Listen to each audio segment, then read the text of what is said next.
अस्सलाम वालेकुम ख़वातीन और हज़रात, वक्त होता है आपके हस्बे हाल का। मैं हूँ जिसका मेज़बान जुनैद सलीम। नाज़रीन, शो का आगाज़ कर रहे हैं गाँव की पंचायत से। जी अस्सलाम वालेकुम। जी वालेकुम सलाम। जैसा आपकी सेहत तबीयत ठीक है? जी अल्लाह का शुक्र है, तुसी सुनाओ जी। अल्लाह का शुक्र। मतलब साहब आप ठीक हैं? नहीं तो उन्होंने ही पूछ लो तुसी फिर। नहीं, असल में वो गाँव के चौधरी हैं ना जी। नहीं तो उन्होंने तबीयत तो दूर नजर आती तो तुसी फिर पूछते हो कि कैसे। नहीं, वो मुझे पता चला था कि डेंगू हो गया है इनको। अल्लाह ने बाल बाल बचाया जी। बाकियों को तो मच्छर आके काटता ना, चौधरी साहब को उठा के मच्छर घर ले गए थे अपने, वहां जाके काटते रहे। ऐसे ही हुआ था जैसा यार मच्छर लड़िया के गब्बर ना लड़िया मैं। जनैद साहब अही ते आउंदे जे तुहाडी वजह तो। रब जानदा एक तुहानू सलाम हो जाती है, सोहना नूरानी चेहरा वेख लेने आ। हुज़ूर वाला, हमारे व्यूअर्स को आपसे और आपके दामाद राणा साहब से बहुत ज्यादा मोहब्बत है। जिउंदे रहन जी, व्यूअर्स भी तुहाडे ते तुही भी जिउंदे रहो। जिंदाबाद जिंदाबाद। जो तुसी राणा ही कहता था सब कुछ आ गया सानू। मेरे लिए तो आप राणा है, बाकी मेरे साथ जो होगा अगले जान में मैं सुनो सुनो ओए ਉਹਨਾਂ ਦੇ ਮੂੰਹੋਂ ਨਿਕਲਿਆ और ਗੱਲ कुछ भी नहीं। तुही राणे दी शो शाह तो छड़ दे बस, और गल कोई नहीं। राणा कह के ते कोई भावें मकान शिफ्ट करा लो तुसी। गल जनैद साहब, अही ते आउंदे आ तुहाडे लई, अही इन्हां दे मूंह नहीं लगदे। अही ते पिंड अल्लाह दी रहमत नाल कदी सलाम नहीं ਲਈ इन्हां नाल कि अही तुहाडे इत्थे लाहौर आउंदे आ, अही दिल खुश करन वास्ते भी नाल तुसीं बहा दिंदे हो, फिर उत्थे दे उत्थे ही। रब जानदा अही ते जदों आउंदे आ लाहौर अही सोचने आ राणा साहब ते मैं दोवें प्यो पुत्तर जावांगे, यादगार भी वेखांगे किधरे, जनाब बाग भी यादगार। चाचा मैं उत्ते मैं उतो इंज नहीं देखना मैं। अरे पुत्र उतो चले जिधर मर्जी फिर टुर, तेनू किसे ढकना है उत्थे। रब दी रहमत नाल राणा साहब है। जुनैद साहब एक बारी फिरे जे लाहौर, वो याद है जदों राणा साहब चिड़िया घर गए आ, रब जानदा अंदर बड़े ने टिकट लैके राणा साहब ते लाला लाला ही हो गई। जानवर लुडियां पान लग पे, एहो जियां खुशियां मनाइयां। बच्चा मेरा नाल सी। मैं आना जी कि पता ही ना लगे घुल मिल गए जानवरां नाल, पता ही ना लगे राणा साहब पिंजरे दे इस पासे ने कि उस पासे। अंदर बांदर भज्जे फिर बाहर मेरे बच्चे ना काबू होण, ओ उत्थे मजा आया। जब शेर दे पिंजरे के गए हो तो याद जे शेर के शेर आया, शेर ओ बड़का मारियां शेर ने। बड़ा बड़ा रब जानदा बड़ी रौनक लगी। हाथी दी सुंड च राणा साहब ने 10 दा लोट रखिया, ओने 10 कोलों रला के 20 वापस करते ने। ਉਹਨੇ ਕਿ ਆਪਸ ਚ ਲੈਣ ਦੇਣ ਨਹੀਂ ਹੁੰਦਾ। फिर भाई ਉਹਨੇ ਕੋਈ ਮੂੰਹ ਤੇ ਨਹੀਂ ਮਾਰੇ ਸਾਨੂੰ, ਉਹਨੇ ਕਿਹਾ ਤੁਸੀਂ ਪਰੌਣੇ ਇੱਥੇ। ਫਿਰ ਉਹ 20 ਰੁਪਏ ਦਾ ਪਾਪੜ ਰਾਣੇ ਨੇ ਲੈ ਕੇ ਬੱਚਿਆਂ ਨੂੰ ਦਿੱਤਾ। ਜਨੈਦ ਸਾਹਿਬ ਇਸਤਾਂ ਕੀਤੀਆਂ ਸਾਰਿਆਂ ਉੱਥੇ। ਵੇਖੋ ਕਦੀ ਵੇਖਿਆ ਨੇ ਕਦੀ ਧੌਣ ਸੁੱਟੀ ਜ਼ਰਾਫੇ ਨੂੰ। ਔਰ ਰਾਣਾ ਸਾਹਿਬ ਆਣੇ ਤੇ ਧੌਣ ਨੀਵੀਂ ਕਰਕੇ ਕਿੰਨੀ ਦੇਰ ਸੁੰਘਦਾ ਰਿਹਾ ਰਾਣੇ, ਯਾਦ ਹੀ। ਮੈਂ ਡਰ ਗਿਆ, ਮੈਂ ਕਿਹਾ ਕੋਈ ਸਿਕਿਉਰਿਟੀ ਵਾਲਾ ਮੈਨੂੰ ਇੰਨਾ ਚੈੱਕ ਕਰਨ ਡਿਆ। ਮੈਂ ਆਂਦਾ ਜੀ ਰੱਬ ਨੇ ਉਹ ਇਸਤਾਂ ਦਿੱਤੀਆਂ ਜਨੈਦ ਸਾਹਿਬ। ਅੱਲਾ ਤੇਰਾ ਸ਼ੁਕਰ ਹੈ ਮਾਂ। ਉਹਦੇ ਬਾਅਦ ਕਦੀ ਫਿਰ ਗੇੜਾ ਹੀ ਨਹੀਂ ਲੱਗਾ ਇੱਧਰ, ਨਾ ਹੀ ਕਦੀ ਜਾਣ ਹੋਇਆ। ਸ਼ੇਰ ਅੰਦਰੋਂ ਬੋਲਿਆ ਤੇ ਮੈਂ ਵੀ ਕੀਤਾ, ਮੈਂ ਬਾਹਰੋਂ ਕੀਤਾ। ਭਾਈਆ ਜਾ ਸਕਦੇ ਨਹੀਂ, ਕਿਰਾਇਆ ਹੀ ਇੱਥੇ ਤੱਕ ਦਾ ਹੁੰਦਾ ਤੁਹਾਡੇ ਕੋਲ। ਉਹ ਖਲੋ ਜਾ, ਕਿਰਾਇਆ ਪਤਾ ਤੇਰਾ ਵੀ ਸਾਨੂੰ ਨਾ ਮੁਰਾਦੋ ਬਾਦ ਵਾਲੇ ਨੂੰ ਆਖਣ ਦੇ ਹੁੰਦੇ ਨੇ ਪਿਓ ਪੁੱਤਰ ਛੱਤ ਤੇ ਬਾਲਿਆ ਤੇ ਕਿਰਾਇਆ ਅੱਧਾ ਲੈ ਲੈ। ਕਿਰਾਇਆ ਨਹੀਂ ਹੁੰਦਾ ਤੁਹਾਡੇ ਕੋਲ ਤੇ ਲੱਤਾਂ ਨਹੀਂ ਗਈਆਂ, ਸਾਡੀਆਂ ਲੱਤਾਂ ਨਹੀਂ ਗਈਆਂ। ਵਿੱਚ ਬਹਿ ਕੇ ਬਾਅਦ ਤੇ ਰੱਬ ਦੀ ਰਹਿਮਤ ਨਾਲ ਆਉਂਦੇ ਆ, 2 ਸੀਟਾਂ ਕਰਾਉਂਦੇ ਆ, ਐਡੀ ਗੱਲ ਕੋਈ ਨਹੀਂ। ਇਹ ਹੁਣ ਵੀ ਜਨੈਦ ਸਾਹਿਬ ਰਾਣਾ ਸਾਹਿਬ ਨੂੰ ਉਹਨੇ ਕੰਡਕਟਰ ਨੇ ਅਗਲੀ ਸੀਟ ਦਿੱਤੀ, ਉਹਨੇ ਕਿਹਾ ਜੀ ਇੱਥੇ ਬਹੁਤ ਜਨਾਬ ਤੁਸੀਂ। ਉਹ ਕੰਡਕਟਰ ਦੇ ਆਪਣੇ ਬੱਚੇ ਵੀ ਨਾਲ ਆਏ ਨੇ ਸ਼ਹਿਰ। ਨਿੱਕਾ ਮੁੰਡਾ ਉਹਨੇ ਰਾਣੇ ਦੀ ਗੋਦੀ ਚ ਭਾਲਤਾ, ਉਹਨੇ ਕਿਹਾ ਰਾਣਾ ਜ਼ਰਾ ਸਾਹ ਮੈਨੂੰ ਮੈਂ ਟਿਕਟਾਂ ਦਾ ਗੇੜਾ ਲਾ ਲਵਾਂ। ਅੱਗੇ ਪਿੱਛੇ ਜਨਾਬ ਸਾਹਿਬ ਫਿਰਦੇ ਟੁਰਦੇ ਰਹੀਦੇ ਸੀ, ਉਹ ਜਦੋਂ ਦੇ ਹਸਵੇ ਹਾਲ ਚ ਆਉਣਾ ਸ਼ੁਰੂ ਹੋਇਆ फिर सीधा तुहाडे मथे आ लगने। अच्छा साहब, आपकी मोहब्बत है, वरना आपके दामाद की एक झलक देखने के लिए जिंदा दिलाने लाहौर जो है वो टूट पड़ते हैं। जिंदाबाद। चाचा वो फुल्लां वाली नमैश किथे लगी अज? फुले शकूरे दसिया नहीं तेनू जलानी पार्क। वो एक बार गए हैं जलानी पार्क। अच्छा याद नहीं हो जिथे किसी औरत दा पर्स चोरी हो गया सी ते फाड़ो ना सानू लिया सी। कस्मा कुसमा बड़ा मैं उन्होंने क्या मैं शक्लां वर्गियां शक्लां होंदियां, तुहानू भुलेखा लगा है। हां भुलेखा लगा, वरना जुरत है किसी दी पुत्र। ओने फिर शुक्र है अल्लाह दा उथों फड़िया गया चोर, वरना मुसीबत ते वावा पै गई। इसका मतलब है लाहौर की सैर करते रहे आप। हां जी, तुहानू दसन ते डे आज हसवे हाल च जदों दा आना शुरू कीता उदों दे इत्थे बीजी हो गया, वरना याद ही एक बारी असैम्बली हाल भी गए हाँ उत्थे परवेज लाई साहब आए ने ते हालाला हो गई पुलिस दी या फिर राणा साहब आए ने जदों उदों फिर पुलिस दी हालाला हो गई दोवां नूं अंदर लै गए अच्छा परवेज साहब नूं असैम्बली हाल दे अंदर लै गए सानू हवालात दे अंदर लै गए ਅਸੀਂ ਆਖੀ ਹੋਇਆ ਕੀ ਆਂਦੇ ਤੁਹਾਡੀ ਜ਼ਰੂਰਤ ਕਿਵੇਂ ਹੋਈ ਏ ਸਪੀਕਰ ਸਾਹਿਬ ਆਉਂਦੇ ਹਨ ਤੇ ਤੁਸੀਂ ਆਖਾਂ ਕਿਵੇਂ ਹੋ ਗਏ ਅਸੀਂ ਕਿਹਾ ਜਾ ਕੇ ਪੁੱਛਤੇ ਸਹੀ ਸਪੀਕਰ ਸਾਹਿਬ ਨੂੰ ਸਪੀਕਰ ਸਾਹਿਬ ਆਪਣੀ ਗੱਡੀ ਆਉਂਦੇ ਅਸੀਂ ਪੈਦਲ ਜਾਣੇ ਹਾਂ ਨਹੀਂ ਫਿਰ ਸੜਕ ਤੇ ਸਾਰੇ ਨਹੀਂ ਹੁੰਦੀ ਚਾਚਾ ਨਹੀਂ ਜਦੋਂ ਪਤਾ ਲੱਗਾ ਪਰਵੇਜ਼ ਲਾਈ ਸਾਹਿਬ ਨੂੰ ਨਾ ਫਿਰ ਫੋਨ ਕਰਕੇ ਗਿਆ ਛੱਡ ਦਿਓ ਰਾਣਾ ਆਪਣਾ ਬੰਦਾ ਛੱਡੋ ਇਹਨੂੰ बड़ी बात है यार ਫੋਨ ਬੜਾ ਤਗੜਾ ਕੀਤਾ ਜੀ ਚੌਧਰੀ ਸਾਹਿਬ ਨੇ ਉਹਨਾਂ ਕਿਹਾ ਆਪਣੇ ਬੰਦੇ ਨੇ ਛੱਡੋ ਇਹਨਾਂ ਨੂੰ ਉਹ ਤਰਲੇ ਲੈਣ ਫਿਰ ਯਾਦ ਹੀ ਰਾਣਾ ਸਾਹਿਬ ਜਦੋਂ ਜਿਹੜੇ ਹਵਾਲਦਾਰ ਨੇ ਤੈਨੂੰ ਧੱਫੇ ਛੱਪੇ ਮਾਰੇ ਹਨ ਉਹ ਤੇ ਤਰਲੇ ਲੈਂਦਾ ਸੀ ਚੌਧਰੀ ਸਾਹਿਬ ਨੂੰ ਸ਼ਿਕਾਇਤ ਨਾ ਲਾਉਣਾ ताया जी कोई ऐसा वाकया है जिहदे च तुहाडे जवाई नूं कुੱਟ ना पई होवे यार थाने ना गए हो मेरा ख्याल है जब अब राणा साहब लाहौर एंटर होते हैं तो चिंची वाला पूछता है कहाँ जाना है कहते किसी भी करीबी थाने ले जाओ साहब एडी जरूरत है किसी की कोई बदतमीजी करे राणा साहब नाल ਇਹ ਤੇ ਫਿਰ ਜਦੋਂ ਪ੍ਰਵੇਜ਼ ਲਾਈ ਸਾਹਿਬ ਨੇ ਜਦੋਂ ਫੋਨ ਕੀਤਾ ਨਾ ਬੜੇ ਚੋਰੀ ਤੇ ਫਿਰ ਯਾਦ ਰਾਣਾ ਸਾਹਿਬ ਜਿਹੜੇ ਹਵਾਲਦਾਰ ਨੇ ਤੁਹਾਨੂੰ ਹਵਾਲਾਤ ਚ ਸੁੱਟਣ ਵਾਸਤੇ ਧੱਫੇ ਮਾਰੇ ਹਨ ਉਹ ਵੀ ਤੇ ਹੁੰਦੇ ਨਾ ਕੂੜ ਵੀ ਹੁੰਦੀ ਤੇ ਚਾਹ ਵੀ ਤੇ ਫਿਰ ਉਹਨੇ ਮੰਗਾਈ ਚਾਹ ਪਿਆਈ ਨਾ ਨਾਲ 2 ਕੇਕ ਰਸ ਮੰਗਾਏ ਹੋ ਐਡੇ ਲੰਬੇ ਐਡੇ ਲੰਬੇ ਇੱਕ ਉਹਨੇ ਆਪ ਖਾਧਾ ਬਸ ਇੱਕ ਉਹਨੇ ਕਿਹਾ ਤੁਸੀਂ ਦੋਵੇਂ ਅੱਧਾ ਅੱਧਾ ਕਰੋ ਭਾਈ नहीं इज्जत अफजाई तो राणा साहब की हर जगह होती है ਇਹੋ ਜਿਹੀ ਜਨੈਲ ਸਾਹਿਬ ਓਏ ਥਾਣੇ ਵਾਲਿਆਂ ਪੈਸੇ ਪੂਏ ਵੀ ਜਿਹੜੇ ਖੋਲੇ ਹਨ ਉਹਨਾਂ ਫਿਰ ਮੁੜ ਕੇ ਆਹੀ ਕਿਹਾ ਹੁਣ ਕੀ ਇਹਨਾਂ ਕੋਲੋਂ ਵਾਪਸ ਮੰਗਣੇ ਨੇ ਟੁਰ ਪਏ ਅਸੀਂ ਅੱਛਾ ਜੇਬ 'ਚ ਟਕਾ ਨਹੀਂ ਸਾਡੇ ਉੱਪਰਾਂ ਸੜਕ ਬਣਨ ਡਈ ਸੀ ਉਹ ਮਜ਼ਦੂਰਾਂ ਨੂੰ ਛੁੱਟੀ ਹੋਈ ਤੇ ਠੇਕੇਦਾਰ ਪੈਸੇ ਦੇਣ ਡੇ ਆ ਅਡੋਲ ਹੀ ਰਾਣਾ ਸਾਹਿਬ ਜਾ ਕੇ ਲਾਈਨ 'ਚ ਖਲੋ ਗਏ ਰੱਬ ਜਾਣਦਾ ਜ਼ਰੂਰਤ ਨਹੀਂ ਪਈ ਠੇਕੇਦਾਰ ਦੀ ਲਾਈਨ 'ਚ ਬਾਹਰ ਕੱਢਣ ਨਾ ਹੀ ਉਹਨੇ ਸਿਆਣਿਆ ਉਹਨੇ ਉਸੇ ਵੇਲੇ ਦਿਹਾੜੀ ਹੱਥ 'ਚ ਫੜਾਈ असल मौजू की तरफ तो आए ना किस लिए तशरीफ लाए आप ਉਹ ਜੁਨੈਦ ਸਾਹਿਬ ਗੱਲ ਕਿਹੜੀ ਕਰਨੀ ਹੈ ਅਸੀਂ ਤੇ ਇੱਜ਼ਤਾਂ ਦੇ ਰਖਵਾਲੇ ਤੇ ਇੱਜ਼ਤਾਂ ਕਰਨ ਵਾਲੇ ਤੇ ਇੱਜ਼ਤਾਂ ਕਰਾਉਣ ਵਾਲੇ लोग करें या ना करें ਮੌਜੂ ਕਿਹੜਾ ਮੌਜੂ ਮੌਜੂ ਜਿੱਥੇ ਰਾਣਾ ਉੱਥੇ ਮੌਜੂ ਸ਼ੁਰੂ ਹੋ ਜਾਂਦਾ ਆ ਨਾਲ ਦੇ ਪਿੰਡ 'ਚ ਚੀਮੀਆਂ ਦੀ ਮੱਝ ਚੋਰੀ ਹੋਈ ਜੇ ਤੇ ਆ ਨਾਲ ਆਇਆ ਜੇ ਖੋਜੀ ਪੁੱਛ ਲਵੋ ਇਹਦੇ ਕੋਲੋਂ ਖੁਰਾ ਲੱਭਦਾ ਸਿੱਧਾ ਚੌਰੀ ਦੀ ਹਵੇਲੀ 'ਚ ਆਪੜਿਆ ਜੇ ਹੁਣ ਚੌਰੀ ਸਾਹਿਬ ਆਂਦੇ ਨੇ ਜੀ ਕਿ ਨਹੀਂ ਇਹ ਗੱਲ ਉਹ ਜਦੋਂ ਵੀ ਪੁਲਿਸ ਵਾਲੇ ਆਉਂਦੇ ਨੇ ਤੇ ਰਾਣਾ ਸਾਹਿਬ ਵਾਲ ਵੇਖਣ ਲੱਗ ਪੈਂਦੇ ਨੇ ਚੌਰੀ ਸਾਹਿਬ ਉਹ ਆਂਦੇ ਨੇ ਚੋਰ ਦੱਸੋ ਕਿਹੜਾ ਤੇ ਖਮੋਸ਼ ਨਜ਼ਰ ਪਾਉਂਦੇ ਨੇ ਰਾਣਾ ਸਾਹਿਬ ਵੱਲ ਉਹ ਪੁਲਿਸ ਹੁਣ ਸਾਡੇ ਘਰ ਵੀ 2 ਗੇੜੇ ਲਾ ਬੈਠੀ ਹੈ ਤੇ ਇਹਨਾਂ ਨੂੰ ਕਹੋ ਉਹ ਖੋਜੀ ਨੂੰ ਕਹਿਣ ਡੇ ਆ ਕਿ ਖੁਰਾ ਇੱਥੇ ਪਹੁੰਚਦਾ ਪਿਆ ਚੌਰੀ ਦੀ ਹਵੇਲੀ 'ਚ ਹੁਣ ਕੋਈ ਜ਼ਰੂਰੀ ਨਹੀਂ ਕਿ ਚੌਰੀ ਸਾਹਿਬ ਹੀ ਚੋਰ ਹੋਣ ਕੋਈ ਇਹਨਾਂ ਦਾ ਕੋਈ ਕੰਮ ਆ ਕੋਈ ਬੇਲਦਾਰ ਕੋਈ ये तो आप चौधरी साहब से डरते हुए कह रहे हैं ना वरना देखिए खुरा अगर चौधरी साहब की हवेली तक जा रहा है तो चोर तो चौधरी साहब आप ही हैं ਅਸੀਂ ਤੇ ਆਖਣ ਹੀ ਡਏ ਤੇ ਖੋਜੀ ਪਿਆਂਦਾ ਸੱਦ ਕੇ ਅੱਬਾ ਆਇਆ ਤੁਹਾਡੇ ਬੰਦਿਆਂ ਨੇ ਖੋਜੀ ਨੂੰ ਉਹਨੂੰ ਸਦੋਂ ਇੱਧਰ भेजे खोजी साहब को जी अस्सलाम वालेकुम जी अस्सलाम वालेकुम ये खोजी है आ भाई मन्निया बह जरा दुध दा दुध ते पानी दा पानी कर दे नेमतुल्लाह दा आप खोजी है जी जी मैं खोजी हां जी इतना बड़ा खुरा को अच्छा ਚੌਰੀ ਸਾਹਿਬ ਇਹ ਏਡਾ ਸਿਆਣਾ ਬੰਦਾ ਜੇ ਰੱਬ ਜਾਣਦਾ ਪਿਓ ਦਾਦੇ ਤੋਂ ਇਹੀ ਕੰਮ ਕਰਨ ਦੇ ਦਾਦਾ ਇਹਦਾ ਮੱਝਾਂ ਚੋਰੀ ਕਰਦਾ ਸੀ अच्छा ਫਿਰ ਉਹਨੇ ਤੌਬਾ ਕਰ ਲਈ ਫਿਰ ਪਿਓ ਤੋਂ ਇਹ ਖੋਜੀ ਹੋ ਗਏ ਤੋਬਾ ਸਾਨਾ ਵੱਡੀ ਇਬਾਦਤ ਆ ਇਹ ਆਪ ਹੀ ਹੁਣ ਖੋਜੀ ਜੇ ਇਹ 3 ਭਰਾ ਜੇ ਤਿੰਨੇ ਹੀ ਖੋਜੀ ਜੇ ਤੇ ਜਿੱਥੇ ਜਾ ਕੇ ਪੈਰ ਰੱਖਦੇ ਨਾ ਉੱਥੋਂ ਹੀ ਲੱਭਦੀ ਜੇ ਸ਼ਾਇਦ ਤੇ ਪੁੱਛੋ ਇਹਦੇ ਕੋਲ ਚੌਰੀ ਤੇ ਬੂਹੇ ਕੇ ਪਹੁੰਚਿਆ ਕਿ ਨਹੀਂ ਤੇਰਾ ਖੁਰਾ हां जी बिल्कुल चौधरी साहब दे बूहे दे अगे मैं पहुंचिया जी ਆ ਦੇਖੋ ਜਰਾ ਹੁਣ ਚੌਰੀ ਸਾਹਿਬ ਜਿਹੜੇ ਨੇ ਉਹ ਨਾ ਮੰਨਣ ਦੇ ਅਸੀਂ ਹੁਣ ਕੀ ਕਰੀਏ यार चोर खोल के मज मेरी हवेली अगे भी लंघ सकदा ओ जुत्ती दा पैर राणे दी जुत्ती दे पैर नाल रलदा है ਇਹੋ ਹੀ ਗੱਲ ਮੈਂ ਕਹਿ ਰਿਹਾ ਸੀ ਤੁਹਾਨੂੰ ਖਲੋ ਜਾ ਐਡਾ ਤੂੰ ਇਹੋ ਹੀ ਗੱਲ ਤਾਇਆ ਤਮੀਜ਼ ਨਾਲ ਗੱਲ ਕਰੀ ਚ ਮਾਰ ਕੇ ਵਿਸਾਖੀ ਤੇ ਮਾਰ बस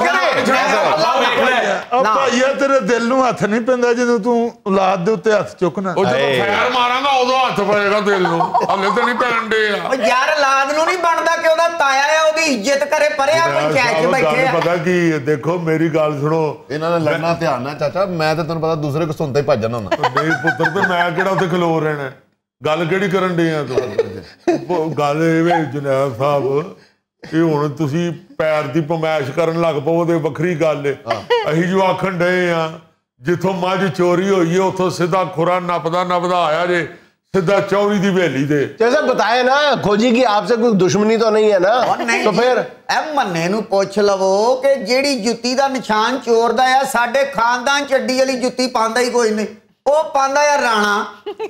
अड्डी वाली जुत्ती पांदा है शमीम आ रहा है, अड्डी वाली जुत्ती या महकमा लगे। और नहीं भाई नेमतुल्ला पछौरी जुत्ती दे पिछे थोड़ा जिहा पब चक्या हुंदा है, साडा तां खानदान च पांदा ही कोई नहीं, आ सीधियां चपलां पांदे। जे राणा साहब ने जनैद साहब अल्लाह ना करे खुदा ना खास्ता मेरे मुंह च खाक, जे राणा साहब ने मझ चोरी तेरे मुंह च खाक क्यों चाचा, तेरे मुंह च खाक क्यों नहीं, गल हुण तेरे मुंह च खाक नहीं होनी चाहिए। बेटा मैं इहो जी गल करनी नहीं ना चाहता ਜਿਹੜੀ ਕਰਨ ਲੱਗਾ। ਅੱਛਾ ਜੇ ਖੁਦਾ ਨਾ ਖਾਸਤਾ ਰਾਣਾ ਸਾਹਿਬ ਨੇ ਮੱਝ ਚੋਰੀ ਕੀਤੀ ਵੀ ਹੋਵੇ ਤੇ ਫਿਰ ਖੁਰਾ ਸਿੱਧਾ ਰਾਣਾ ਸਾਹਿਬ ਦੇ ਘਰ ਨਾਲ ਆਵੇ ਤੇ ਹਵੇਲੀ ਵਾਲ ਕਿਤੇ ਟੋਰੇ, ਏਡਾ ਰਾਣਾ ਬੱਚਾ ਨਹੀਂ ਕਿ ਮੱਝ ਖੋਲ ਕੇ ਤੇ ਹਵੇਲੀ चौरी दी जबान ना में जा। ये भी तो हो सकता है कि चौई साहब की और राणा साहब की आपस में मिली भगत हो। और नहीं बाबूजी वो देखी मिली भगत की अही कदी गए ही नहीं उधर, आ दोवे प्यो पुत्र इस्लामा करते जाते चौरी। ताया तेरा की मतलब है कि चोर मैं आ? ओ पुत्र तू होवे या चौरी साहब होण सानू की पता। देखो ना जिथे खुरा जान दे गल ते ओ करनी चाहिए। नहीं मेरी बात सुने, अगर आपने ये मामला जो है खोजी के जुरिस्डिक्शन में दे दिया है तो फिर जो वो कह रहे हैं उसकी बात पे एतबार करें सारे। हाँ गल ना देखो ना गल की थी इन्होंने सोहरा ने, क्या बात। मैं आना कि गल साहब ये होई करनी साहब ਅਸੀਂ ਰੱਬ ਦੀ ਰਹਿਮਤ ਨਾਲ ਅੱਲਾ ਮਾਫ ਕਰੇ, ਅੱਲਾ ਮੈਨੂੰ ਮਾਫੀ ਦੇ ਦੇਵੇ ਤੇ ਮੇਰੇ ਰਾਣਾ ਸਾਹਿਬ ਨੂੰ ਵੀ। ਅਸੀਂ ਕਦੀ ਗਲਤ ਗੱਲ ਕਰਦੇ ਨਹੀਂ ਤੇ ਨਾ ਅਸੀਂ ਕਦੀ ਕਿਸੇ ਦੇ ਮੁੱਦਾ ਪਾਇਆ। ਦੇਖੋ ਖੋਜੀ ਇਹੋ ਹੀ ਲੈ ਕੇ ਆਏ ਨੇ, ਅਸੀਂ ਤਾਂ ਨਹੀਂ ਲਿਆਂਦਾ। ਕਿਉਂ ਪੁੱਤਰਾ ਹਾਂ ਤੈਨੂੰ ਆਖਿਆ ਹੀ ਹੋਏ? नहीं नहीं जी, ਇਹ ਚੌਰੀ ਸਾਹਿਬ ਨੇ ਬੁਲਾਇਆ ਤੈਨੂੰ। हाँ जी इन्होंने ਤੇ बुलाया। ਹੁਣ ਜੇ ਖੁਰਾ ਲੈ ਕੇ ਤੇ ਚੌਰੀ ਦੀ ਘਰ ਜਾ ਵੜਿਆ ਤੇ ਚੌਰੀ ਹੁਣ ਸਾਡੇ ਉੱਤੇ ਚੁਧਰਾਣ ਨਾ ਆਪਣੀ ਪਾਵੇ। ਉਹ ਯਾਰ ਚੰਦਰਾ ਆਕਾ ਦੀ ਦੇਖ, ਮੈਂ ਚੋਰ ਹੁੰਦਾ ਤੇ ਮੈਂ ਮੰਨਾ ਖੋਜੀ ਬੁਲਾਉਂਦਾ ਕਿਉਂ? ਇਹ ਚੋਰ ਕੋਈ ਹੋਰ ਹੈ, ਉਹਦੇ ਉੱਤੇ ਮੈਂ ਦਾਬੜਾ ਵੀ ਰੱਖਿਆ, ਟੋਕਰਾ ਵੀ। ਉਹ ਪੈਰ ਦੇ ਵਿੱਚ ਚੋਰ ਤੇ ਰਾਣਾ ਵੀ ਪੈਰ ਲਾਉਂਦਾ ਤੇ ਮੈਂ ਵੀ ਲਾਣਾ, ਜਿਹੜਾ ਚੋਰ ਹੋਊਗਾ ਸਾਹਮਣੇ ਆ ਜਾਊਗਾ। ਬਹੁਤੀਆਂ ਗੱਲਾਂ ਨਾ ਕਰ, ਤੈਨੂੰ ਤੇ ਤੂੰ ਤੇ ਪਤਾ ਨਹੀਂ ਕਿਥੋਂ ਭਾਵੇਂ ਛਈਆਂ ਵਾਲਾ ਚੌਧਰੀ ਹੈ ਤੇ ਸਾਡੀ ਰੱਬ ਦੀ ਰਹਿਮਤ ਨਾਲ ਜਿਹੜੇ ਪੱਕੇ ਚੌਰੀ ਨੇ ਨਾ, ਅਸਲੀ ਚੌਰੀ ਪਾਕਿਸਤਾਨ ਦੇ ਚੌਰੀ ਪਲੋਏਜ਼ਲਾਈ ਸਾਹਿਬ, ਉਹ ਸਾਨੂੰ ਅੱਲਾ ਦੀ ਰਹਿਮਤ ਨਾਲ ਸਾਡੀ ਇੱਜ਼ਤ ਕਰਦੇ ਨੇ। जिंदाबाद जिंदाबाद चौधरी साहब। ਫਿਰ ਅਸੀਂ ਫਿਰ ਕੇਸ ਉੱਥੇ ਲੈ ਜਾਵਾਂਗੇ ਤੇ ਚੰਗੇ ਰਹੋਗੇ। ਫਿਰ ਉੱਥੇ ਅਗਲਿਆਂ ਸੁਣਨੀ ਵੀ ਨਹੀਂ ਤੁਹਾਡੀ ਤੇ ਨਾਲ ਧੱਫੇ ਵੀ ਵੱਜਣੇ ਨੇ ਤੁਹਾਨੂੰ। खोजी वेखो ना बिल्ली भार थले आई है। ਜਨੈਦ ਸਾਹਿਬ ਜਿਹੜੀ ਮੱਝ ਚੋਰੀ ਹੋਈ ਏ ਉਹ ਬੜੀ ਅਥਰੀ ਮੱਝ ਏ, ਚੌਧਰੀ ਤੋਂ ਉਹਦੇ ਨੇੜੇ ਵੀ ਨਹੀਂ ਲੱਗ ਸਕਦਾ। ਚੌਰੀ ਨੇ ਬੜਾ ਉਹਦੇ ਨਾਲ ਹੱਥ ਜੋੜੀ ਕਰਨੀ ਸੀ, ਸੰਗਲ ਫੜ ਕੇ ਘਰ ਹੀ ਲਿਆਣੀ ਸੀ ਨਾ। मजथरी मजे के माना जाटे दुनिया में लेना एक छोटा सा वक्फा, हमारे साथ रहिएगा। यार जो जुल्म हुआ उसका हिसाब कौन देगा, उस जुल्म को कौन रोकेगा कि आइंदा के बाद ये जो मॉब जस्टिस है इसका सिलसिला रुक जाना चाहिए। अच्छा यार, ये जो सानिया सियालकोट हुआ चंद दिन पहले, उसकी कसक जो है अभी तक बाकी है, उसकी जो संगीनी है और जो उसकी शर्मिंदगी है वो तो बदस्तूर मेरा ख्याल उसमें रत्ती बराबर भी कमी वाकई नहीं हो रही। लेकिन उसका एक ख़ास जाविया है, मैं उस पर बात करना चाह रहा हूँ कि हमें इस बात की बहुत फिक्र लाक है और होनी भी चाहिए, जाहिर है बीइंग ए पाकिस्तानी, कि हमारा जो इमेज है वो दुनिया को ठीक नहीं जा रहा, हमारी जो तस्वीर है वो दुनिया ठीक नहीं देख रही, हमारी एक्सपोर्ट्स पे फ़र्क पड़ेगा, ये होगा वो होगा, वो अपनी जगह वो बड़ी खौफनाक बात है। लेकिन हमारा जो फोकस है वो इस बात से हट के इस बात पर क्यों नहीं होता कि यार ये एक इंसानी सानिया था, एक इंसान की जान गई है, वो तो उसके नतीजे में जो मुज़मरात आएंगे वो तो खैर दूसरी बात है। लेकिन यार जो जुल्म हुआ उसका हिसाब कौन देगा, उस जुल्म को कौन रोकेगा कि आइंदा के बाद ये जो मॉब जस्टिस है इसका सिलसिला रुक जाना चाहिए, इस मामले को कौन देखेगा। और फिर ये कि उस मामले में जिन लोगों ने, गिने चुने लोगों ने उस वाक़े के दौरान, उस वाक़े से कुछ पहले और फिर उस वाक़े के बाद अपने फ़राइज़ की अंजाम दही कमा हक़्क़ुहू अंजाम दी है, उनको अप्रिशिएट कौन करेगा। जैसे एक किसी हद तक वो वजीर आजम ने जो अदनान मलिक से मुलाकात की है कि जिस बंदे ने आगे बढ़ के पहले उनको मॉब को कायल करने की कोशिश की है, बात यह कि देखने में बड़ा आसान लगता है जब इस तरह का जो मॉब है ना, जुनूनियों का हजूम जो है वो बिफरा हुआ हो ना, तो बाद में तो उसकी संगीनी नहीं पता चलती, लेकिन मौके पे जो शख्स यूं करके खड़ा हो जाता है ना एक दफा, और उसके बाद फिर जब वक्त पड़ा तो उसने पहले समझाने की कोशिश की अदनान मलिक ने, उसके बाद वो उस बंदे के ऊपर लेट गया और जितनी लाठियां जो कुछ जिसके हाथ आया वो मार रहा था, वो उसने अपने जिस्म पे सही थी। तो वो हमारे माशरे का एक रोशन चेहरा भी तो है ना। जी बिल्कुल सही। और मेरा ख्याल है कि उनको सिर्फ एक मुलाकात के नतीजे में अप्रिशिएट करने की बजाय ये जो हमारे दिलों के अंदर ऐसे लोगों का एहतराम है वो रासिख होना चाहिए। हमें ऐसे लोगों को बाकायदा ग्लैमराइज करना चाहिए। ये हीरोज हैं और इन हीरोज को जब तक ना हम सराहेंगे आगे ये करिश पैदा नहीं होगी। और दूसरी बात मैं एक और बात करना चाहता हूं कि ये जो श्रीलंकन शहरी था प्रियंथा कुमारा, मैं तो कहता हूं कि ये भी पाकिस्तान का हीरो था यार। यकीन करो कि वो पिछले 10-12 बरसों से पाकिस्तान में मुकीम थे और उस बंदे की जो सलाहियतें थीं वो आम शायद मीडिया के जरिए आवाम तक नहीं पहुंची। वो अपने शोबे का मास्टर था। वो देखो पाकिस्तान में ऐसे ऐसे ब्रांड्स लेके आया था जिसका पाकिस्तान में कोई तसव्वुर भी नहीं था। वो अपनी मेहनत से अकेला, अपनी ताकत पे, अपने जोरे बाजू पे, अपनी फनी सलाहियत पे वो ब्रांड्स जो है वो पाकिस्तान लेके आया था। और बहुत कम लोगों को पता है कि वो 2 भाई थे। आपको पता है कि उसका प्रियंथा का एक भाई कराची में भी खिदमत सर अंजाम दे रहे हैं और दोनों ने जो उनकी स्पेशलाइजेशन थी वो इंडस्ट्रियल इंजीनियरिंग थी। तो पाकिस्तान में खाल खाल मिलते होंगे अच्छे दर्जे के इंडस्ट्रियल इंजीनियर। अच्छा, फिर उससे भी बड़ी बात यह है कि इसने इंडस्ट्रियल इंजीनियरिंग करते हुए गोल्ड मेडल हासिल किया था। गोल्ड मेडलिस्ट था यार ये बंदा। यही है कि इंतहाई जिम्मेदार, फर्शनास और बड़ी मेहनत करने वाला बंदा था। और जहां पे वो मुलाजम था उसकी वजह से वो उनको बहुत फायदा था, बहुत फायदा था। उस फैक्ट्री के मालिक का कहना है कि मैं तो इंटरनेशनल लेवल पे मार्केटिंग करता रहता था तो मुझे तो फैक्ट्री की फिक्र ही नहीं होती थी कि उन 3,000 साढ़े 3,000 मजदूरों को वो एक बंदा टैकल कर रहा। तो उसकी सलाहियतें और पाकिस्तान के लिए उसकी सर्विसेज, ये जो हम आज एक्सपोर्ट बढ़ने पर बड़े शादियाने बजा रहे हैं, तो यही तो हमारे हीरो हैं और कौन है। फिर उसके बाद जो कुछ जिसपे हम फौरन जो है वो हम बंदूकों का और तोपों का रुख जो है वो पुलिस की तरफ या कानून नाफिज करने वाले इदारों की तरफ मोड़ देते हैं। इस वाक़े के, इस साने के फौरन बाद जो पुलिस का रोल है उसको लोगों ने अप्रिशिएट किया है, लेकिन मेरा ख्याल है कि उस सतह पे जाके अप्रिशिएट नहीं किया जिस सतह पर किया जाना चाहिए था। फिर मैं वही बात करूंगा कि आज ये बात बहुत आसान लग रही है 2, 3, 4 दिन 5 दिन गुजरने के बाद कि आपने जो वहां पे मिसक्रिएंट से जो शरपसंद अनासर थे उनको घरों से गिरफ्तार किया। लेकिन मेरे जराए ये बताते हैं कि पहले दिन जिस दिन ये गिरफ्तारियां शुरू हुई हैं ना, तो ये जितने भी शरारती अनासर थे ना, ये बड़े फख्र के साथ गिरफ्तारियां दे रहे थे कि नारे लगाते हुए गिरफ्तारियां दे रहे थे। इन हालात में जब गिरफ्तार होने वालों का रवैया ऐसा हो तो गिरफ्तार करना बड़ा मुश्किल हो जाता है। उस वक्त तक तो आपको यह भी नहीं पता था कि माशरा किस तरह से रिएक्ट करेगा, आपकी मजहबी और सियासी जमातें कैसे रिएक्ट करेंगी। वो तो अल्लाह भला करे कि शायद अल्लाह ने कोई करम करना था कि हमने मजमूई तौर पर बहसियत कौम हमने अच्छे अंदाज में इस वाक़े पर रिएक्ट किया तो मामला उतना नहीं बिगड़ा जितना बिगड़ने का अंदेशा था। और तुम ये देखो पहले 24 घंटे के अंदर 350 छापे मारना।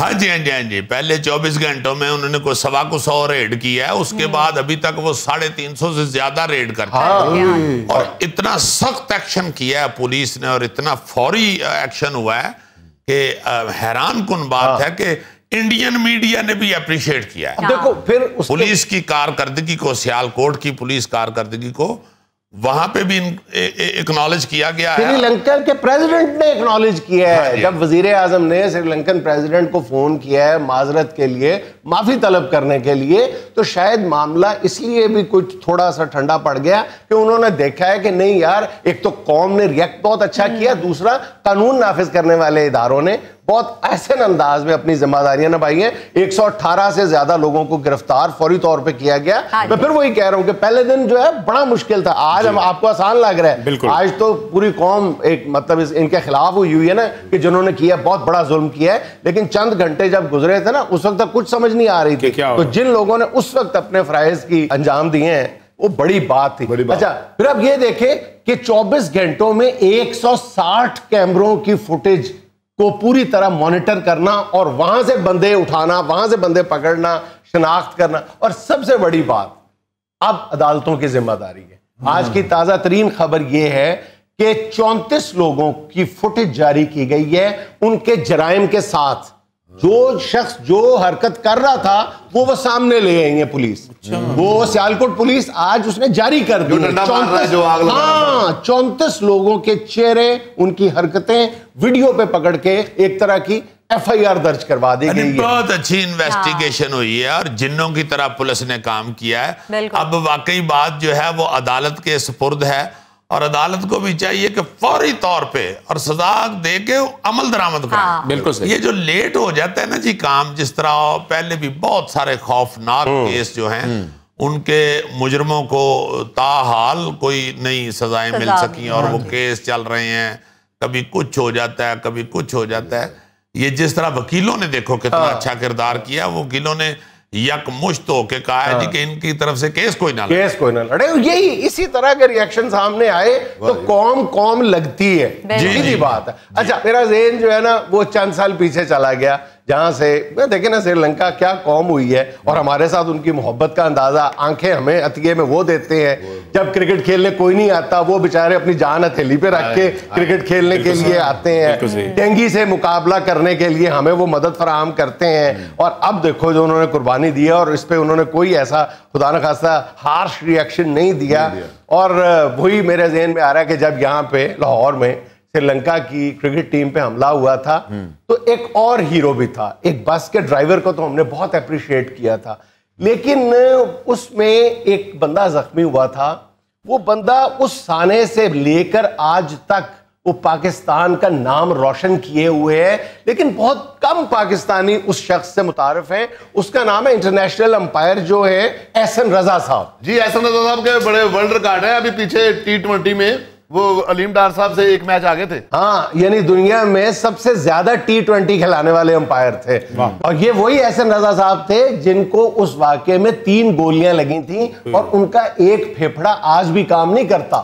एक फेफड़े पे वो शख्स जिंदा है और उस वाकये से लेकर आज तक पाकिस्तान का झंडा जो है वो उन्होंने आलमी सतह पर उठाया हुआ है, लेकिन हम उसको हीरोज वाली पजीराई नहीं दे रहे। अल्लाह पाक ऐसे लोगों को सेहत तंदुरुस्ती के साथ लंबी उम्र अता करे जो अपने मुल्क के लिए अपनी जान की परवाह भी नहीं करते। आमीन आमीन। नाज़रीन, यहाँ में लेना एक छोटा सा वक्फा, हमारे साथ रहिए। मैं तो आपको क्या बताऊं कि मेरे सामने बैठ के तो आपकी भाभी जो है वो वापडा वालों को बददुआएं दे रही होती और जब कोई उससे पूछता है कि भाईजान क्या करते हैं तो बड़ी खुशी से बताते हैं वापडा में। नाज़रीन, बिजली की कीमतों में आए रोज इजाफा तो एक तरफ, लेकिन सार्फिन के लिए पेप्को और वापडा हुकाम और अहलकारों का रवैया एक दर्दसर बना हुआ है। इसी मसले पर बात करने के लिए आज हमारे साथ मौजूद है पेप्को के एक आला अफसर। जी, अस्सलाम वालेकुम। वालेकुम अस्सलाम। बहुत बहुत मुबारक हो, आवाम की कमर पे आपने ₹5.25 फी यूनिट का बोझ लाद दिया। Thank you very much. पहली बात तो ये है कि ये बोझ मैं नहीं लाता, इसके जिम्मेदार हम आदर साहब, मिनिस्टर साहब या शौकत तरीन साहब हैं। अच्छा। जी जी जी, मैं जनाब एक मामूली अहलकार हूँ। मेरी क्या जुर्त है कि मैं बोझ लाद दूं कौम की कमर के ऊपर। और दूसरी बात यह है कि सुनने में यह आया है कि ये 1 महीने के लिए लादा गया है। सर, लादते अब 1 महीने के लिए, बाद में उतारना भूल जाते हैं। जी हाँ, बिल्कुल सही कहा। ये भी आप ठीक कह रहे हैं जुनैद साहब। मैं तो आपको क्या बताऊं कि मेरे सामने बैठ के तो आपकी भाभी जो है वो वापडा वालों को बददुआएं दे रही होती। और जब कोई उससे पूछता है कि भाईजान क्या करते हैं तो बड़ी खुशी से बताते हैं वापडा में। असल में भाभी हमारी आपको कुछ कह नहीं सकती, वाया वापडा आती हैं आप पे।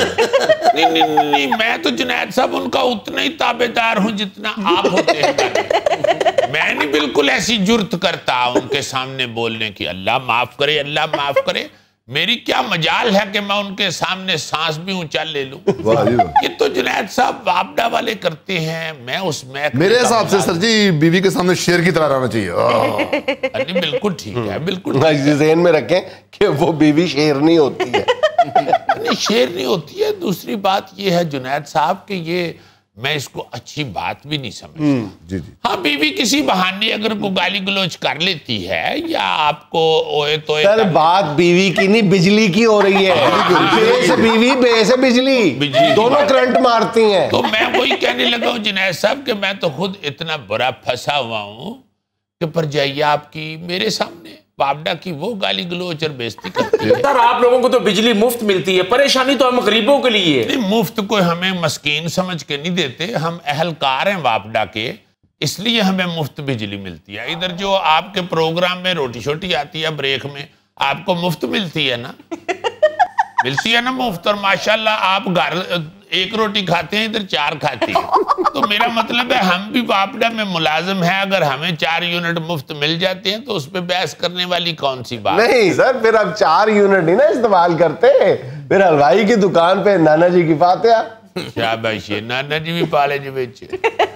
और मेरा मतलब है जुनैद साहब कि ये जो सारा गुस्सा है आप IMF पे निकालें, गवर्नमेंट पे निकालें, हमारा क्या कसूर है। सर कहीं स्टॉप भी करें आप, 2 महीने बाद 1.5 महीने बाद बिजली बढ़ती रहती है, बढ़ती रहती है। आप बिल्कुल ख्वाजा साहब आप ठीक कह रहे हैं, मगर मतलब ये है कि हम लोग तो ऑर्डर ओबे करती हैं जो गवर्नमेंट। ख्वाजा साहब आपने सिर्फ इनका मुंह बंद करवाने के लिए बोला। देखें मैं इनको पता नहीं है कि लाखों करोड़ों की तादाद में ख्वाजा साहिबान के शो देखते हैं जी।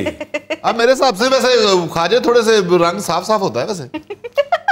मैं बताना ये चाह रहा हूं कि मसला ये है कि ये जो बढ़ाते हैं बिजली के रेट्स, ये IMF तक बात पहुंच जाती है।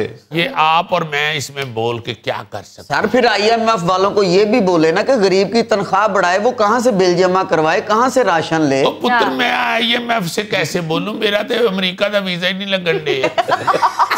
जिद्दन लग गया मैंने तो आप इधर से खिसक जाना है। मसला कहने का ये है कि जो IMF है ना जी, उसके बातें करती हैं हुकूमतें, और ये जो वज़ुरा जो है होते हैं, हमारी क्या जुर्त है। हमने तो जो गवर्नमेंट ने कहना है हमने वो उतने पैसे वसूल कर लिए। अच्छा चले, IMF और बिजली की प्राइसेस जो है उसको तो एक तरफ रखें, आप लोग बिजली की चोरी रोक देना सिर्फ, अगर तो बिजली की कीमतों में नुमाया कमी वाक़ई हो जाए। ये बिजली की कमी भी अब वज़ीर आज़म और महादज़र ने रोकनी है जाके। देखो बात ये है जुनैद साहब कि ये जो बिजली की चोरी होती है ना, इसको वाकई फौरी तौर पर रोकना चाहिए। मगर इसके रोकने के लिए पुलिस को या किसी ऐसी एजेंसी को इक़दामात करने चाहिए। I mean, FIA भी है आपके पास, आपके पास नैब भी है, आपके पास फौज भी है, आपके पास अपना फौज कह रहा हूँ, नैब जो काट दे, आपके पास रेंजर भी है, आपके पास फिर ये पुलिस भी है। आप किसी ऐसी एजेंसी को इस पे तैनात करें ये बिजली की चोरी पे, कि चोर जो हैं वो फिर ऊंदड़ मुंह गिरे वहां। बिजली पैदा आपने नहीं करनी, तकसीम आपने नहीं करनी, चोरी आपने नहीं रोकनी, कीमत आपने नहीं कम करनी, तो आप किस मर्ज की दुआ है फिर? आप इतनी तनख्वाह कैसे क्यों लेते हैं फिर? देखो सुबह 9 बजे अल्लाह के फजल से इल्ताफ जाता है दफ्तर। जी जी, सुबह 9 बजे जी, और सिर्फ ये करने के लिए। और भाई इस तरह करने से तनख्वाहें नहीं मिलती, तनख्वाह काम करने से मिलती है। जुनैद साहब आप यकीन कीजिए कि जो बिलिंग है ना जी, बिल सिस्टम वापडा का, आप सिर्फ वही देख लेना तो थका देना, सिर्फ देखने से ही आपका जहन थक जाए। वो बिजली का बिल देख के बंदा पागल हो जाता, थकना तो छोटी सी बात है। नहीं वो भी आप ठीक कह रहे हैं, मेरा तो खुद जब बिल आता है मैं हल्का सा पागल होता हूं। आपको कौन सा बिल आता है सरकार? गलत बात ना करें। पानी का अंदर बात आप समझे नहीं है। आपको तो बिल आता ही नहीं। यार ठहर जो सारे रल के ना मैंने फाड़ लो। एक बिजली का बिल नहीं ना आता, ग्रोसरी का बिल, सुई गैस का बिल, टेलीफोन का बिल, वो भी मोबाइल माफ करा लें, वो भी माफ करा लें। हाँ, वो भी फ्यूल एडजस्टमेंट चार्जेस में डाल दे सार्फिन को। भाईजान सारे बिल जो है ना वो बढ़ गए हैं, सिर्फ बिजली का बिल नहीं है, सारे बिल ही बहुत ज्यादा बढ़ गए। आपने बिजली की कीमत को भी छोड़ दिया, बिजली की चोरी को भी छोड़ दिया। ये जो आपके नाम पे लेस्को, फेस्को, ये जो डेस्कोज है, इनके नाम पे जो लूटमार हो रही है, जाली एहलकार जो है वो मुख्तलिफ इल्जामात लगा के जाली एहलकार बने हुए हैं, वो लाखों रुपए आवाम से लूट खसूट रहे हैं, आपको पता तक नहीं है। नहीं देखिए पता है पता, अल्लाह के फजल से हम भी अखबार पढ़ते हैं। हाँ। ऐसी कोई बात नहीं है। देखिए दौर बदलते रहते हैं, दौर जो है वो फिर आ जाएगा। और सर ठीक है, दौर बदल गया है, हर चीज अब बिजली की आ गई है कि और बिजली महंगी होती जा रही है। यार बात ये है कि आपने अगर हर चीज अपनी बिजली पे कर ली। एक मिनट, ये आपने किया क्या है? ये कौन को कर रहे हैं? नहीं जनाब साहब, थकावट फील हो रही है। देखिए सारा दिन अल्लाह के फजल से दफ्तर पे अल्ताफ अल्लाह के फजल से काम करता है। यार काम कौन सा करते हैं? कोई सारी जिम्मेदारियां आप कह रहे हैं, पुलिस पूरी करे, एफआईआर पूरी करे। किल बनाने वाली मशीन लाई। जुनैद साहब इन्होंने तंग सड़कों पे आबादियों में ट्रांसफार्मर लगाए हुए हैं। आपने वो खबर देखी, वो ट्रांसफार्मर गिरा और वो औरत और उसकी बच्ची मर गई। ये भी आपकी जिम्मेदारियों में शामिल नहीं है ना? नहीं बिल्कुल। एफआईआर करे, पुलिस करे, फौज करे। नहीं वो ट्रांसफार्मर जाहिर है वापडा ही लगाता है। इसके बारे में हम सोच रहे हैं। असल में जुनैद साहब हम इस मुसीबत में पड़े हुए हैं कि कहीं वीराने में अगर ट्रांसफार्मर लगाएं तो ट्रांसफार्मर चोरी हो जाता है, अगर किसी आबादी में लगाएं तो ट्रांसफार्मर गिर जाता है। तो इसमें मेरा ख्याल है लोगों को भी ख्याल रखना चाहिए। कई दफा आपने देखा होगा कि कोई गाड़ी या कोई मोटरसाइकिल आके खंबे में लगती है, वो तेज रफ्तारी की वजह से, उसके वजह से फिर खंबा पोला हो जाता है। आपने कई देखे होंगे खंबे टेढ़े हुए गिरे हुए। तो ये जुनैद साहब ये तेज रफ्तारी खतरा जान है। ये सिर्फ खतरा जान नहीं है, ये खतरा ट्रांसफार्मर भी है। इसलिए मैं समझता हूं कि जहां पे ट्रांसफार्मर लगा हो वहां से गुजरते हुए जरा आवाम को भी ख्याल रखना चाहिए। ठीक है सर जी, मैं थोड़ी मर्जी। हुण असीं ट्रांसफार्मर के थल्ले हेलमेट पा के लग्या करांगे। तो आप ही ट्रांसफार्मर जो है वो बाहर लगाएं कहीं। नहीं बाहर लाई देने तो चोरी हो जाते ना जी। सर आप इंटरव्यू तो दे रहे हैं, लेकिन आपके माफी से कह रहा हूँ कि आपके स्टाइल से लग रहा है कि आप मुतमईन हैं अंदर से। देखिए मैं मुतमईन हूँ। देखिए मेरा वजीर आज़म कहता है तो घबराना बिल्कुल नहीं है, इसलिए हम नहीं घबराते। हम अब भी मुतमईन हैं और हमें यकीन है कि 10-12 मरतबा जब बिजली बढ़ेगी तो फिर आप आदी हो जाएंगे। जहर के प्याले हम पीते जाएं। तुसी हुण भी पी लो, तुसी 12 नहीं बदन दा की सोचन रहे।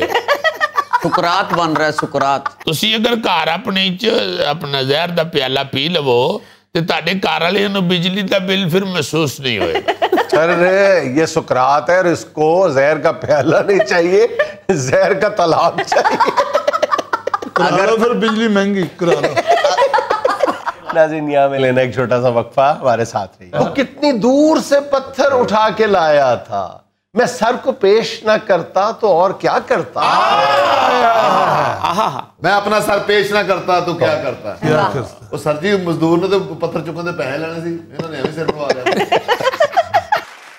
यार कुछ अशार हैं वो जहन में दिल में कुल बुला रहे हैं, आज कोई शेरी मलाखड़ा ना हो जाए। बिल्कुल शुरू करो फटाट। सर जी आपने आज मेरे दिल की बात ही कह दी। शेर की बात की है, रोटी की नहीं की। वारे वाह गोगे, आज तो किसी अखाड़े के जॉन एलिया लगे हो।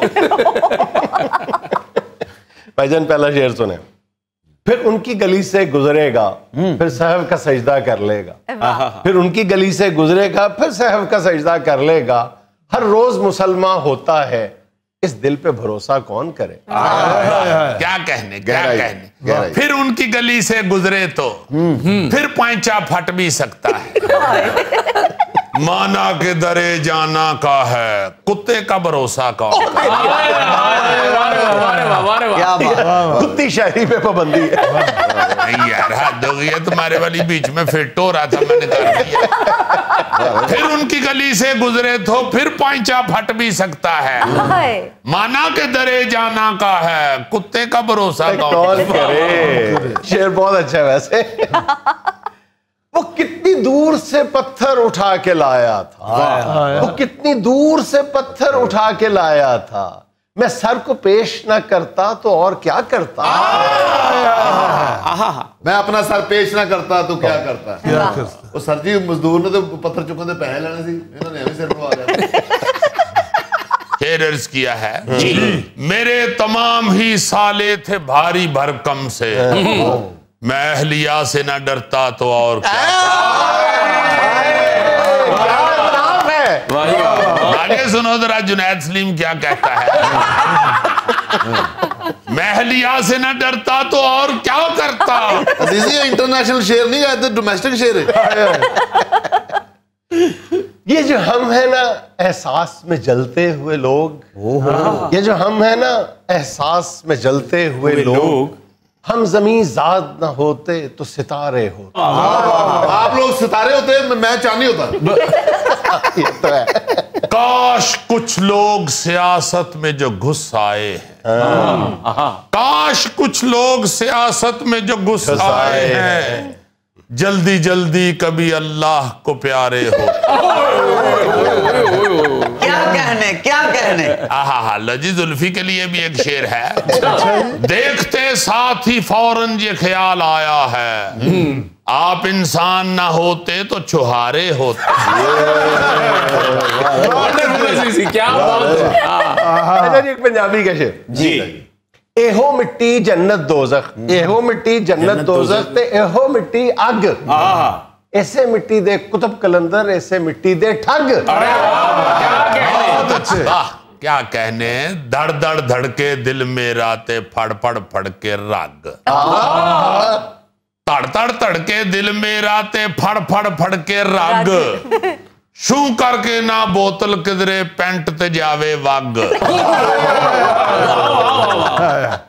मुंह ने साफ सुआ होना है तो ये या ना तो ये। गौरी साहब क्या जनाब, मुंह ने साफ सुआ होना है तो ये या ना तो ये। साबण इन्ने नकली आ गए, ना खुशबू ना चाग। अजीजी क्या बात। सादा हक है तेरा हक। ये दो शार सुना जी। उजड़े हुए रस्ते हम, गुजरे हुए लम्हे हम, उजड़े हुए रस्ते हम, गुजरे हुए लम्हे हम, रंगों से मुज़य्यन थे, छू लेने से बिखरे हम। रंगों से मुज़य्यन थे, छू लेने से बिखरे हम। अपनी बड़ी कीमत थी, अपनी बड़ी कीमत थी, कितने हुए सस्ते हम। लिपटी हुई फिक्रें हैं, कहते नहीं दुखड़े हम। क्या कहने, मोल बढ़ गया अपना जब से बने लोटे हम। बचपने की फोटो में किस कदर थे बीबे हम। दौर वो सुनहरा था, मांगते थे चूंगे हम। लोग डर गए फौरन जब जरा सा खंगे हम। मिल गया वैसे, है ना, ठीक है। नींद आती है मुझे रात बड़ी मुश्किल से, नींद आती है मुझे रात बड़ी मुश्किल से, फिर कोई ख्वाब मेरी आंख में आ लगता है।